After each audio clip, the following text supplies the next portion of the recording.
మరొక question sir. ఇప్పుడు Tamil Nadu CM విజయ్‌కి ఆయన రావటము ఇటీవల అంటే నిన్నే పవన్ గారు ఒక కామెంట్ చేశారు. నేను 15 సంవత్సరాల నుంచి ఇంత పోరాడుతున్నా నన్ను చేయలేదు. ఆయన కటౌట్ కట్లేసి ఇది మొత్తం ఇన్‌స్టాగ్రామ్ ఇవన్నీ చేయటం, ప్రచారం చేయటం, సీఎం అయిపోయాడు ఏకధాటిగా అనేసి ఆయన నవ్వుతూ అనటం ఎలా చూడాలి దీన్ని అసలు? ఏం చూడక్కర్లేదు, సరదాగా అన్నాడు. ఇప్పుడు అక్కడ అట్లాగే ఒక విజయ్ గారు అంటే ముందు విజయకాంత్ వచ్చారు, కమల్ హాసన్ గారు వచ్చారు, అలెగ్జాండర్ గారు వచ్చారు, శరత్ కుమార్ గారు వచ్చారు. చాలామంది ఆర్టిస్టులు చాలామంది చేశారు. అందరూ కట్అవుట్లు పెట్టుకుని వచ్చారు. ఎవరి కట్అవుట్ అక్కడ నిలబడలా. విజయ్ గారి కట్అవుట్ కూడా అది కూడా ఒక లెవెల్కి వచ్చి ఆగింది అది. బట్ ఆయన సీఎం అయ్యారు అనుకోండి, అది వేరే సంగతి. సో పవన్ కళ్యాణ్ గారు కూడా విజయ్ గారికి ఈయనకి తేడా ఏంటంటే ఆయన ఒకటే స్టాండ్ మీద ఉన్నారు.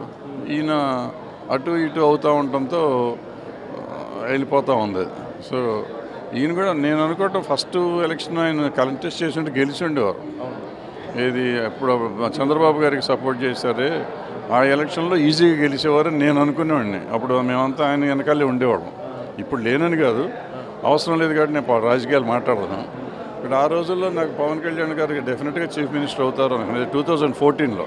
ఎందుకంటే అప్పుడు చాలా గ్యాప్ ఉంది ఆంధ్ర రాజకీయంలో. సో ఆ టైంలో వస్తాను ఈయన సడన్గా ఎందుకు మనసు మార్చుకున్నారో ఆయనకి సపోర్ట్ చేశారు. సో అప్పుడు చంద్రబాబు గారికి గెలిచారు. రకరకాలు నెక్స్ట్ టైం వచ్చినప్పటికి ఈయన సెపరేట్ అయిపోయేసరికి అప్పుడు రెండు పార్టీలు స్ట్రాంగ్ అయిపోయినాయి.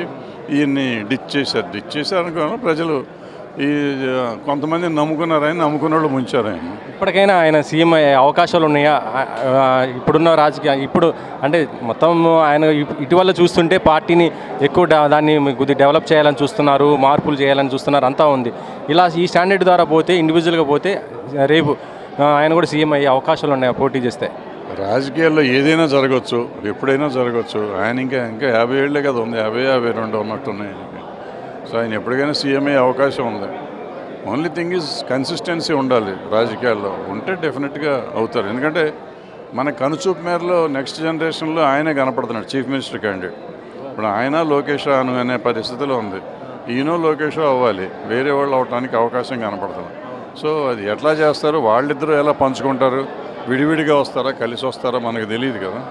బట్ ఏదేమైనా కానీ ఏదో ఒక పాయింట్ ఆఫ్ టైంలో పవన్ కళ్యాణ్ గారు చీఫ్ మినిస్టర్ అయ్యే అవకాశం అయితే ఉంది నా ఉద్దేశం.